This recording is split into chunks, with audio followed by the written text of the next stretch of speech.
हे खूप परत बोला. आजचे जे काही सेशन चालू झालं हम्म, त्यावेळेस इंट्रोडक्शन दिली गेली. हम्म. ती इंट्रोडक्शन खूप महत्वाची आहे. आपल्याला कोणत्या मार्गाने, कोणत्या अनुषंगाने आपल्याला या धम्मपदाची धम्मपदाचा अर्थ समजून घ्यायचा आहे. हे एकूण त्रिपिटकात हो, किंवा बौद्ध शिकवणीचा. हो. तर ते खूप व्यवस्थित एक्सप्लेनेशन झालं त्याचं आणि छान झाला हा आजचा सेशन हम्म. आणि तो त्याचा अर्थही बरोबर समजला. हा. नेमकं कोणत्या मार्गाने जायचं हे समजलं.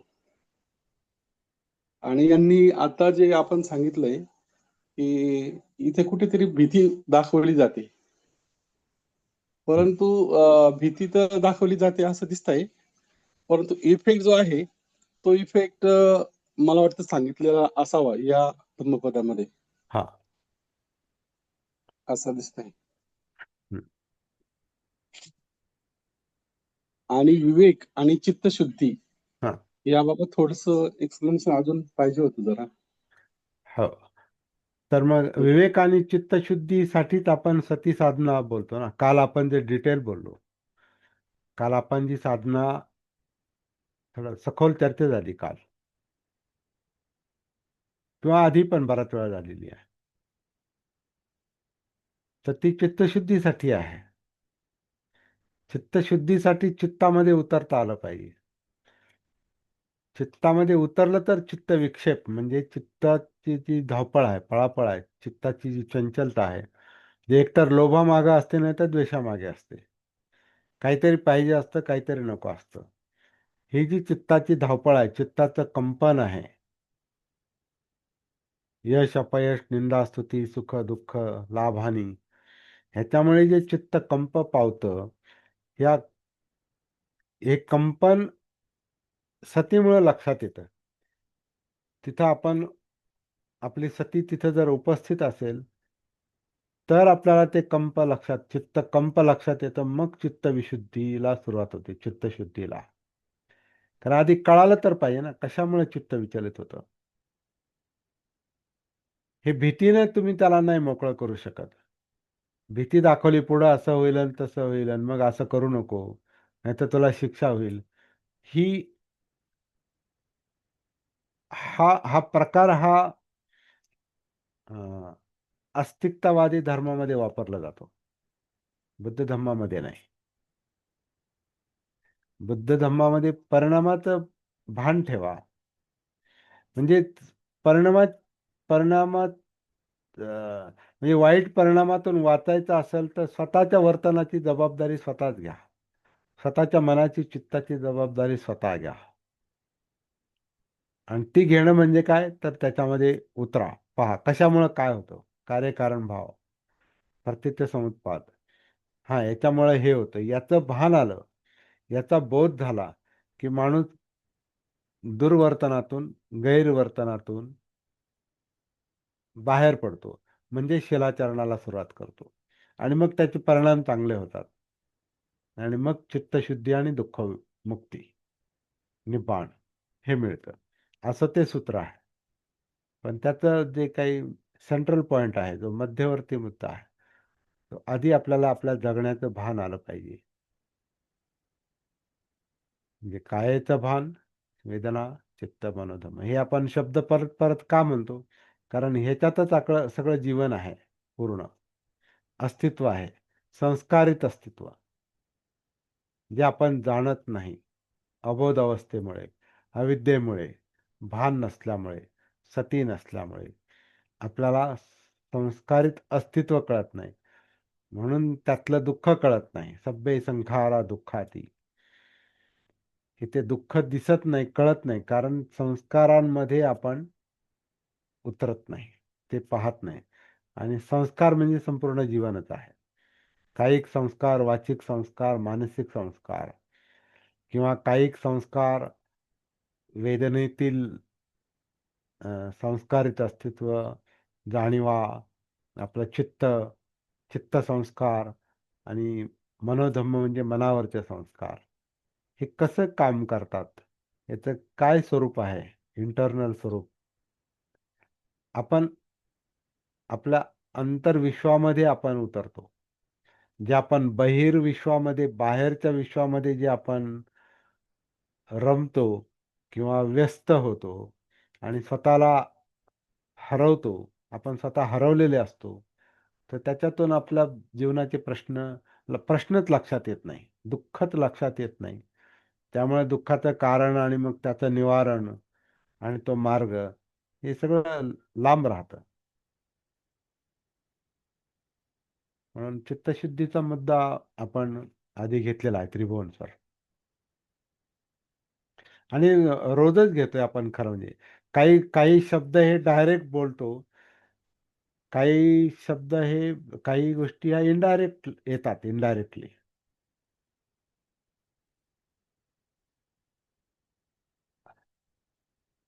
अष्टांग मार्ग रोजच अष्टांग मार्ग येतोय संदर्भाला, किंवा रोजच सती जागृती रोजच संदर्भ म्हणून येते चर्चेमध्ये, किंवा सप्तबोध्यांग येतात, शिलाचरण येतं, पंचशील येतं. फक्त आपण त्याच्यावर फोकस करत नाही म्हणून ते आपण विचारात घेत नाही असं त्याचा अर्थ नाही. धम्म हा सागर म्हटलेला आहे बुद्धांनी, आणि धम्माची चव चाखायची असेल, जसं उदानमध्ये असं म्हटलेलं आहे. उदानामध्ये महासागराचे 8 गुण आणि धम्माचे 8 गुण याच्यामध्ये सारखेपणा आहे असं म्हटलेलं आहे. तर त्याच्यातला एक गुण जो आहे धम्मातला, म्हणजे सागराचा एक गुण जो आहे की सागरातला कुठलाही थेंब घ्या आणि त्याची चव पहा, ती लवणाची आहे असं म्हटलेलं आहे, म्हणजे खारटपणाची. समुद्राचं पाणी खारं असतं. समुद्राचं पाणी खारं असतं हे कळण्यासाठी काय केलं पाहिजे? अख्खा समुद्र घेणार का, पिणार का? नाही. ती चव चाखायची असेल तर नुसतं त्याचं स्पर्श जरी एका थेंबाचा आपल्या जिभेला झाला तरी ती लवणाची चव, ती खारटपणाची चव लक्षात येते, आणि त्याच्यातून आपल्याला म्हणता येतं महासागर हा, याच्यामध्ये खारटपणा आहे, लवणाची चव आहे. तसं बुद्ध धम्मातली कोणतीही शिकवण घ्या, त्याची चव ही विमुक्तीची आहे, चित्तशुद्धीची आहे, दुःखमुक्तीची आहे. कोणती एक शिकवण घ्या, त्याच्यामध्ये सगळा धम्म येतो. सगळा धम्म शिकणं मर्यादित वेळेत, आपल्या आयुष्याच्या मर्यादित वेळेत सगळा धम्म शिकणं शक्यच नाही, इम्पॉसिबल आहे. परंतु धम्माची चव आपण चाखू शकतो,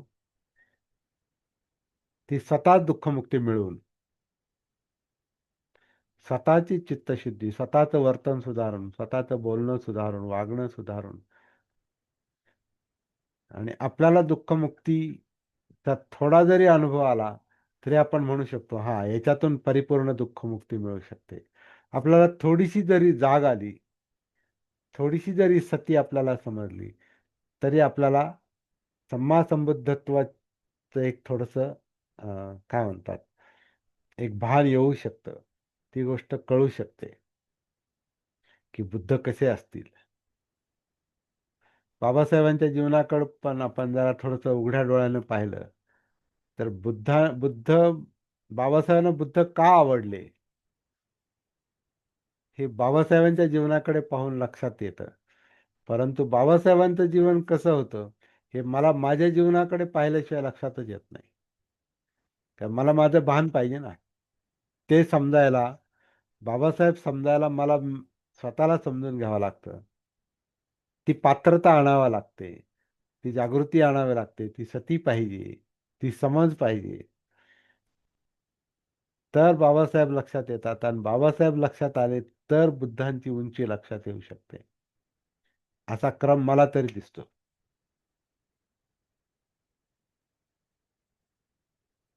तर काही गोष्टी इनडायरेक्टली चालतात, काही गोष्टी डायरेक्टली चालतात.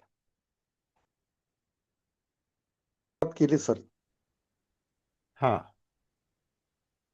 4 गाथामध्ये आम्हाला ती त्या गाथेचा अर्थ घेत असताना आम्हाला त्याचं लक्षात आलं की भीती दाखवली गेली किंवा भीती त्यामधून व्यक्त केली गेली. हो हो आणि सर मला तर आता लक्षात यायला लागलं की भीती हा सेंट्रल पॉइंट आहे.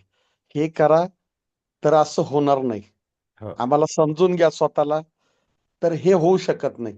म्हणजे हा भीती हा प्रत्येक आता जवळजवळ सर विचार जर केला सर, तर प्रत्येक गाथेमध्ये भीती हा याचा मुद्दा येतोच सर. कारण बघा सर, मला एक सहज म्हणून तुम्ही ते भीती सांगत होते, हो की राजाचं भय, चोराचं भय. तर ते गाथा आठवली सर मला. त्या त्या परित्राण तेवढ्या वेळात राजा तोवा, चोर तोवा, मनुष्य तोवा, अमनुष्य तोवा, अग्नी तोवा, उदक तोवा. ती गाथा आठवली. हो म्हणजे भीती हा पॉइंट आहे सर.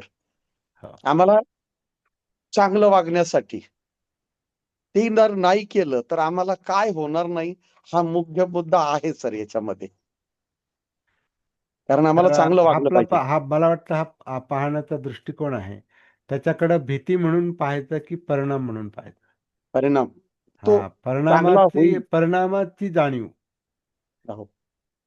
म्हणजे दुःखाची जाणीव.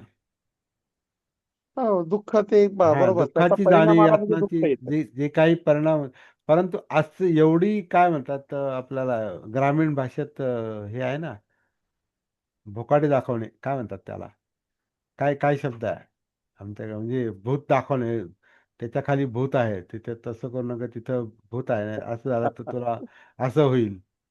आणि नाही का, म्हणजे ती जी भीती दाखवण्याने तो घाबरतो समोरचा मनुष्य. बुद्धांनी भीती नाही दाखवली, परिणामांची जाणीव, आणि ती कौशल्याने करून दिलेली आहे. परिणामाची जाणीव. परिणामाची जाणीव कौशल्याने करून दिलेली आहे. आता तुला हानी होईल, तुझं अंगभंग होईल, तुझं शरीर भंग होईल, म्हणजे काहीतरी तुझे हातपाय तुटतील असं वागलास तर, नाहीतर तुला काहीतरी दुर्धर आजार होईल, असाध्य रोग होईल, नाहीतर तुला वेड लागल, नाहीतर तुला काही दंड मिळेल, तुझे सगळे नातेवाईक नष्ट होतील. हा भीती दाखवण्याचा प्रकार आहे, हे जागा करण्याचा प्रकार नाही. म्हणून मला थोडंसं असं वाटलं की एक तर तो अर्थ तसा केल्यामुळे तसं वाटतं. आता आपण आज आज एक गोष्ट आपली अ, घेणं शक्य झालं नाही आज, तो म्हणजे प्रत्येक शब्दाचा अर्थ, शब्दशः बरोबर. अर्थ आपण घेऊ शकतो. त्याचा अभ्यास आपण नंतर करू शकतो. घ्यायचा असेल तर आपण उद्या परत हे करू शकतो. परंतु मला वाटतं स्वतःच आपण इतर धम्मपदांमध्ये त्याचा अर्थ पण दिलेला आहे, प्रत्येक शब्दाचा. तर त्याप्रमाणे पण अर्थ काढण्याचा प्रयत्न केला, तर आता इथं जो अर्थ केलाय तसाच करायची आवश्यकता नाही, बरोबर. असं पण आहे. तर आता इथं जे दिलेलं आहे, आणि ते पण भदंतानंद कौशल्यांचा मूळ हिंदीचा अनुवाद आहे, तो बार्टीनं प्रकाशित केला आहे.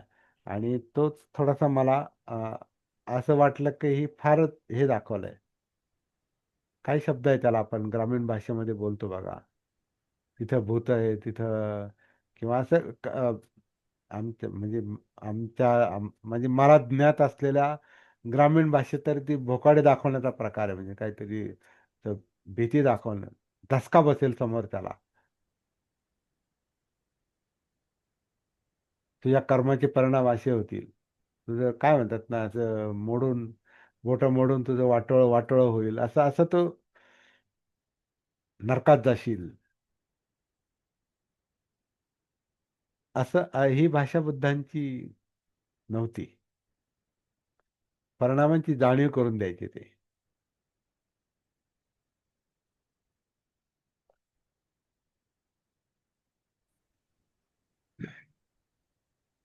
पहिली जी त्यांची जाहीर सभा होती, म्हणजे सार्वजनिक जीवनात प्रवेश. त्याच्या आधी त्यांनी काही जनजागृतीसाठी त्यांनी काही मिटिंगा घेतल्या असतील किंवा बाकीची कामं केली असतील. परंतु माणगावची ही जी परिषद आहे, ती दक्षिण महाराष्ट्रातील बहिष्कृत वर्गाच्या परिषदेची पहिलीच बैठक, माणगाव, संस्थान कागल, 21-22 मार्च इथं भरली होती. पहिला दिवस पाडव्याचा होता, तरी सगळे जवळजवळ 5,000वर समुदाय जमला होता. याही पेक्षा जास्त समुदाय जमला असता, परंतु आजूबाजूच्या कित्येक खेड्यापाड्यातील बहिष्कृत लोकांची कुलकर्णी, तलाठी वगैरे लोकांनी अशी समजूत करून दिली की ही सभा बाट्या लोकांची आहे. हा हा. इथं तो पहिल्याच त्याच्यात तो संदर्भ आहे. ही सभा बाटलेल्या लोकांची असून अध्यक्ष देखील बाटलेलेच आहेत, म्हणजे बाबासाहेब. यास्तव अशा सभेत जाणे अप्रशस्त आहे, म्हणजे योग्य नाही, असे सांगून बऱ्याच लोकांची मने या सभेबद्दल कलुषित केली होती. सभेस कोल्हापूर दरबारातील वरिष्ठ दर्जाची व बहिष्कृतांची हितेच्छू मंडळी हजर होती. काही थोडे ब्राह्मण गृहस्थही हजर होते, परंतु डिप्रेस क्लास मिशन आणि इतर बहिष्कृतांच्या हितासाठी झटणाऱ्या कोणत्याही संस्थेचे एकही पिसू, म्हणजे एकही माणूस इथं आला नव्हता. हे ध्यानात ठेवण्यासारखे आहे, असं म्हणून ते मग पुढचं स्पष्टीकरण केलंय. बाबासाहेबांनी त्याच्यात जे काही सूत्र लक्षात आणून दिलेलं आहे ते अवघड आहे बरं का, पण जनजागृतीचं हे मूळ सूत्र आहे, तिथून त्यांचं सुरुवात. आणि हेच मला वाटतं त्यांच्या शेवटपर्यंत त्यांच्या कार्याचं, म्हणजे विशेषतः अस्पृश्यता निवारणाच्या कार्याचा तो बेस राहिलेला आहे. काय म्हटलेलं आहे त्यांनी?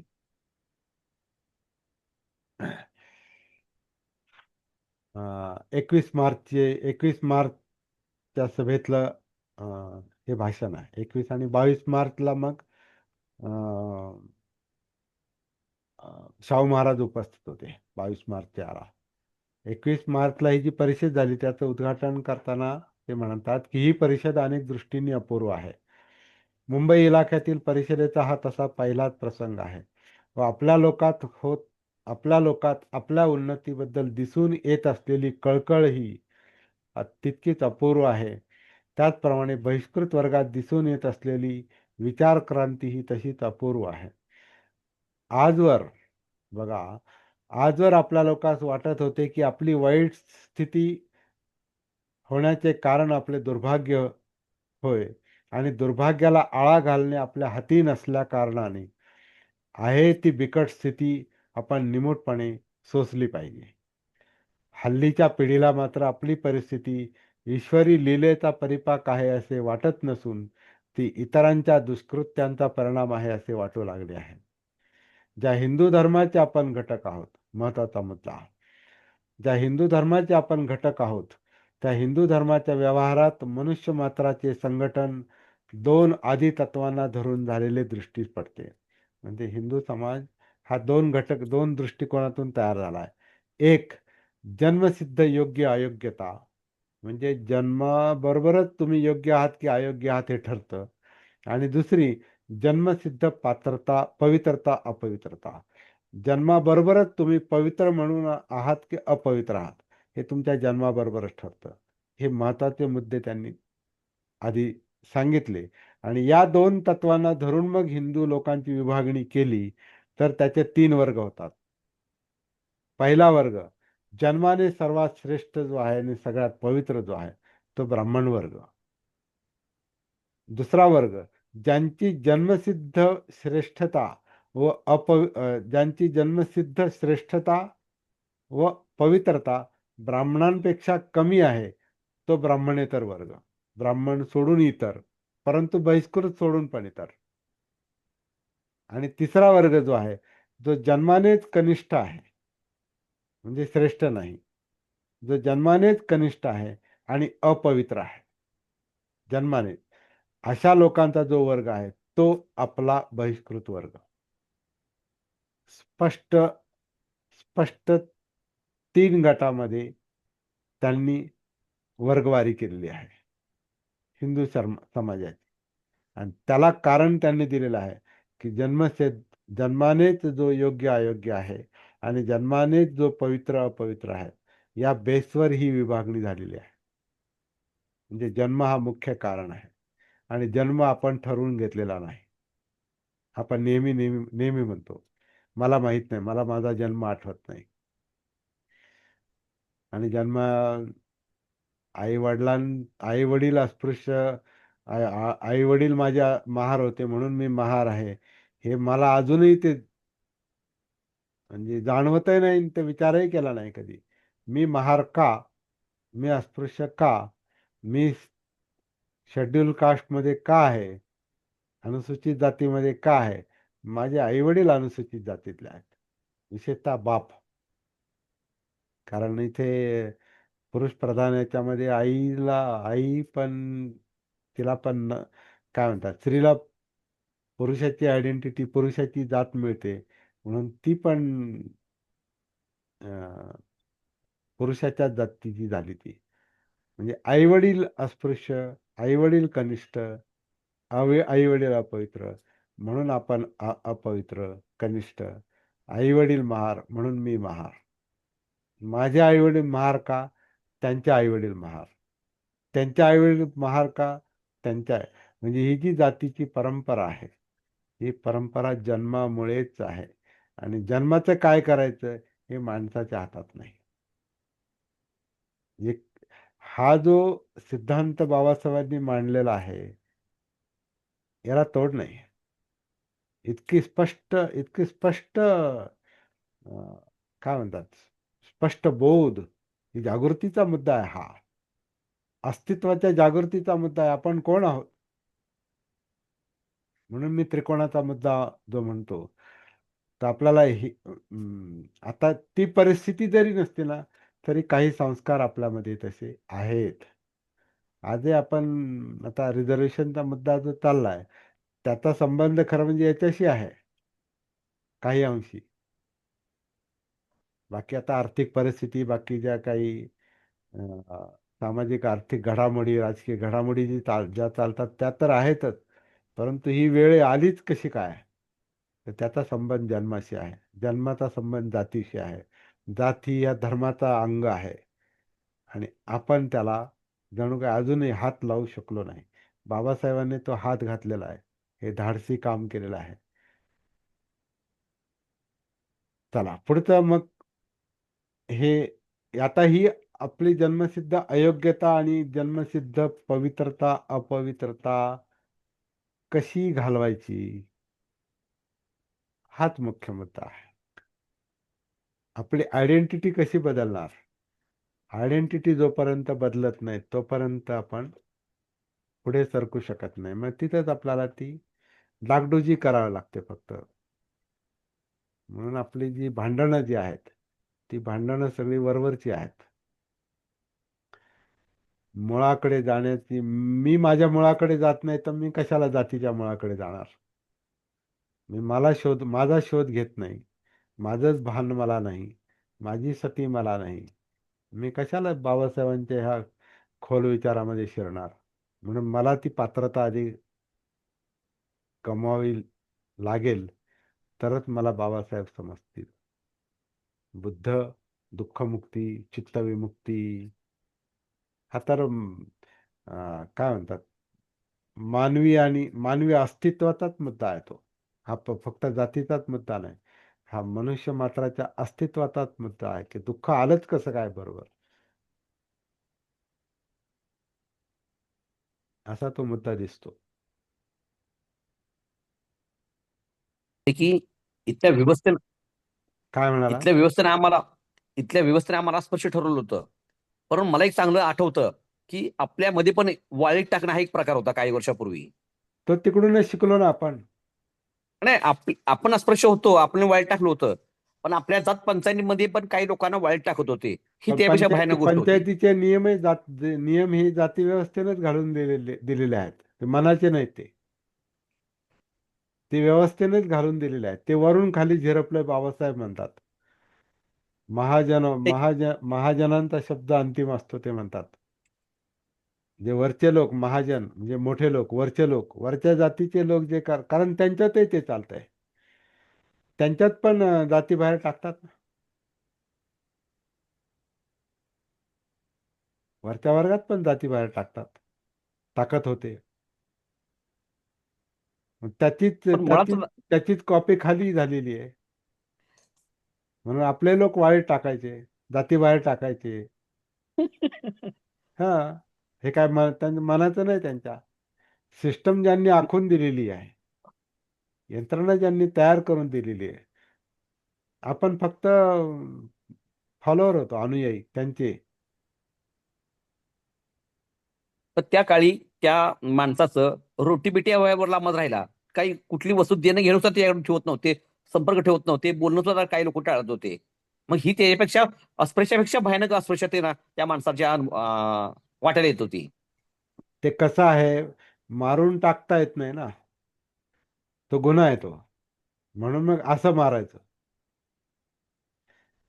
वाळीत दुर्लक्षित करून मारायचं, किंवा त्याला वाळीत टाकून मारायचं. त्याचं खाणं पिणं सगळं बंद करून टाकायचं रोज त्याला, आणि जर्जर करायचं. थोडक्यात त्याला छळून मारण्यासारखा प्रकार आहे तो. आता राजेशाही असताना ते एक डायरेक्ट राजा दंड देऊन मारून तरी टाकायचा. काही त्याला त्याचं हातपाय कापा, निरीक्षण नाहीतर करत होते. हा त्याला हत्तीच्या पायाखाली द्या, नाही तर काही अशा काही शिक्षा द्यायचा. तर तो मरत तरी होता. इथं हे मारायचं तर म्हणजे हे जास्त तडफडून मारायचं काम आहे, अशी शिक्षा होती. म्हणून बाबासाहेब म्हणायचे ना, आमच्या आयुष्याचीच राखरांगोळी झाली. आणि असंही म्हणाले, ज्या धर्मानं आमच्या आयुष्याची राखरांगोळी केली, तो धर्म तुमचीही राखरांगोळी केल्याशिवाय राहणार नाही. आणि हे आता सिद्ध होतंय थोडं थोडं, हे घडतंय. जे बेबनाव जो आहे ना समाजामध्ये, त्याचं कारण मुळाकडे जाण्याची त्यांना धाडसच होत नाही. ते धाडस फक्त बाबासाहेबांचे लोकच करू शकतात. आणि त्यातही मी तर आता म्हणतो, फक्त बाबासाहेबांचे बौद्ध लोक करू शकतात, जर त्यांना ही गोष्ट लक्षात घेतली तर.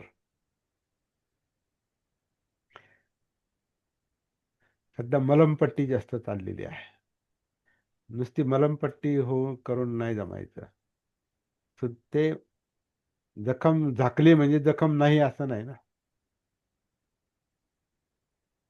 मलमपट्टीने जखम झाकली जाईल, थोडस बरं वाटेल, पण मुळाकडं कसं जायचं? बुद्ध मुळाकडे जात होते, बाबासाहेब मुळाकडे जात होते, मूळ पाहत होते. रोगाचं मूळ ज्याला सापडतं त्याच्या रोगाचं निवारण होतं, त्या रोगाचं निवारण होतं.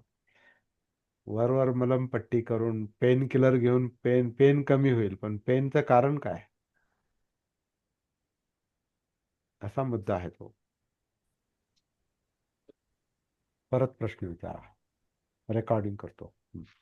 जो मनुष्य सिलवान आहे, जागृत आहे, धम्मा धम्माचं अनुसरण करतोय, तरी सुद्धा त्याला दुःख येतात.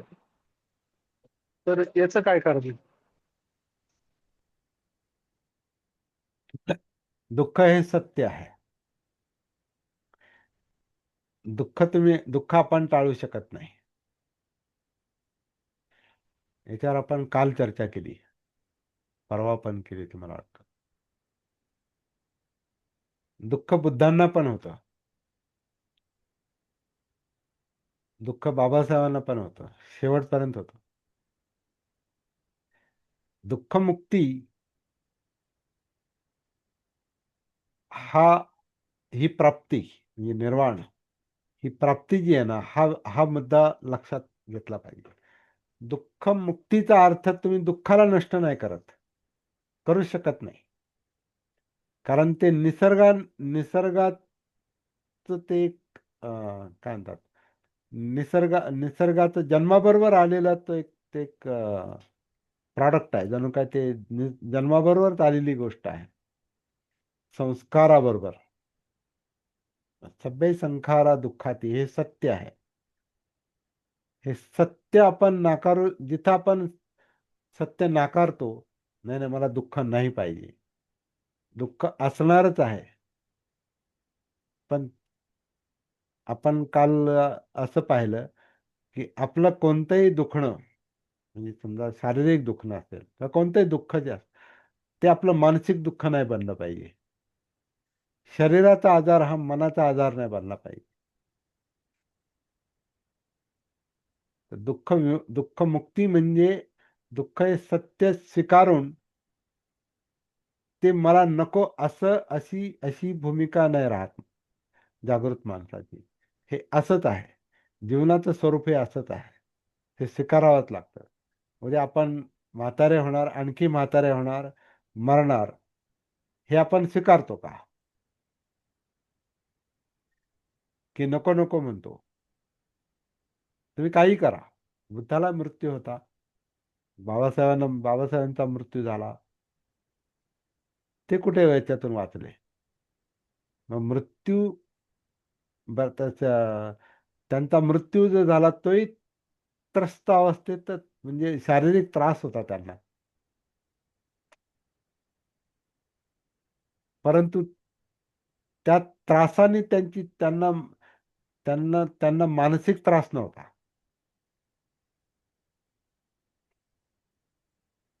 आपण मगाशी जे म्हटलो की बुद्धाने त्यांच्या धम्माची प्रस्तावना 5 डिसेंबरच्या रात्री लिहिली.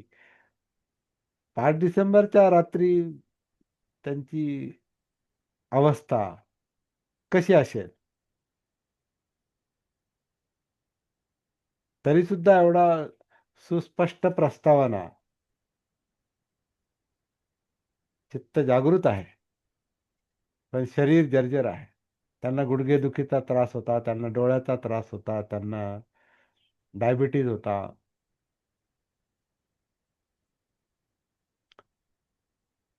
तर ती थोडीशी दुःखमुक्तीच्या जवळचीच अवस्था आहे ना, किंवा असेलही पूर्ण, काय आपल्याला माहिती नाही, आपण त्याचा अंदाज नाही करू शकत. बुद्धांचं पण तसंच होतं. 80व्या वर्षी ते म्हणतात, माझं शरीर मोडकळीस आलेल्या बैलगाडी सारखं झालेलं आहे, खिळखिळ्या खिळखिळ्या गाडीसारखं. तरी ती गाडी चाललेली आहे, पण माझं मन अं, एकदम ताजंतवानं आहे. कारण शरीराबरोबर काय म्हणतात, शरीराबरोबर मनात मनातली मनाची जी हालचाल असते, म्हणजे आपल्याला चांगलं असलं, शरीर चांगलं असलं की आपण आनंदी असतो. शरीर बिघडलं की आपण बिघडतो.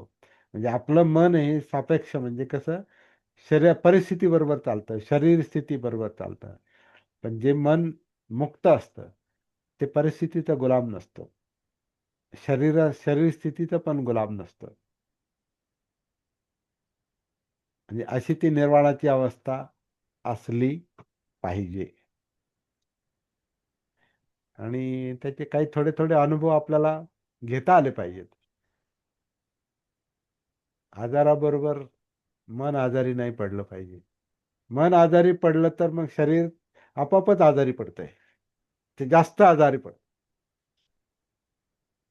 म्हणजे शरीराचा आजार समजा 10% असेल आणि त्याच्याबरोबर मन जर 10% आजारी असेल, तर ते शरीर 20% आजारी झालं. मग आणि 50% शरीर आजारी असेल आणि 50% समजा मन आजारी असेल, तर ते 100% तो यातनाच भोगतो मग तो माणूस. पण ज्याच्यामध्ये एक समज येते, जी दृष्टी येते, जागृती येते, त्याच्यामुळे जीवन समजतं, जीवनाचा धम्म समजतो, सत्य समजतो, का हे असंच आहे.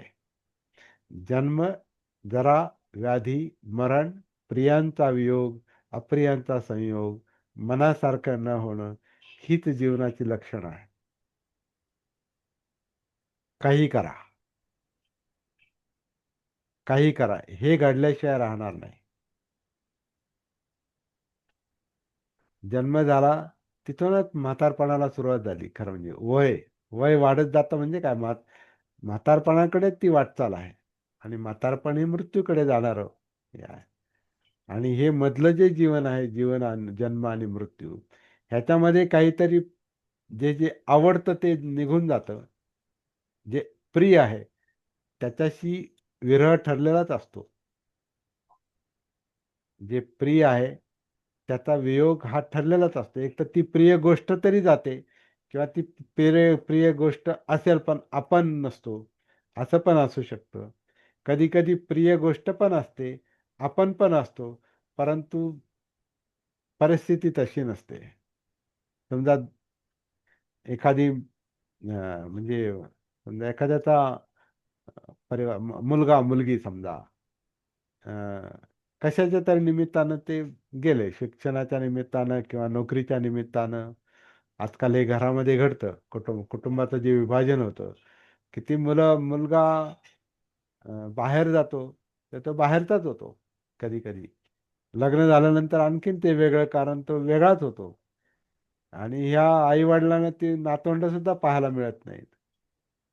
म्हणजे ते आहेत, आई वडील आहेत, मुलं आहेत, आई वडील आहेत, पण परिस्थिती अशी आहेत का ते प्रियांचा वियोग हा भोगावाच लागतो, सोसावा लागतो. त्याचप्रमाणे जे अप्रिय आहे, जे नको, ते घडतच राहत आहे. जे नको ते घडतच राहत आहे, सतत घडते, रोजच काही ना काही घडतंय. आणि मनासारखं कधीच काही होत नाही.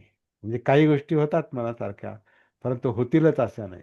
ते दुःखाची जी 7 कारणं जी आहेत, हे अटळ आहेत.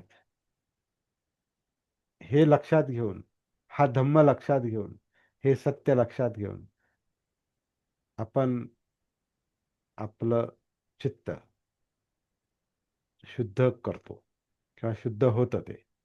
हे धम्म लक्षात आला तर, सत्य लक्षात आलं, तिथं निराशा येत नाही. हे असंच आहे, जीवनाचं स्वरूपच असं आहे. त्याला दुःखमुक्ती म्हटलेलं आहे.